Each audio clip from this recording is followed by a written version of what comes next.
இன்றைக்கி நாம் செய்ய போகிற டிஷ் வந்து ஃபலாஃபில் செய்கிறதுக்கு கொண்டைக்கடலை வெள்ளை கொண்டைக்கடலை எடுத்து ஒரு 12 மணி நேரம் ஊற வச்சுருக்கலாம்.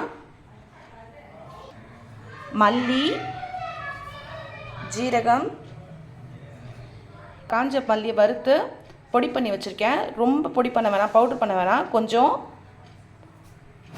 மொத்தமாகவே அரைச்சிக்கோங்க. ஒரு 10 பல் பூண்டு, பச்சை மிளகா, ஒரு 2 பெரிய சைஸ் வெங்காயம், உப்பு, பேக்கிங் சோடா, இது எல்லாத்தையும் சேர்த்து போட்டு மிக்சியில் அரைச்சிக்கலாம்.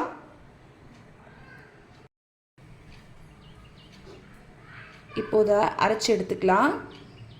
இந்த மல்லி, பச்சை மிளகா, பூண்டு, வெங்காயம் இதெல்லாம் சேர்த்து நாம் இந்த கொண்டைக்கடலையை வடைக்கு அரைக்கிற மாதிரி வடைக்கு அரைக்கிற பதத்தோடு இதை அரைச்சி எடுத்துக்கலாம். இதில் நாம் சால்ட்டும் பேக்கிங் சோடாவும் சேர்த்துக்கலாம்.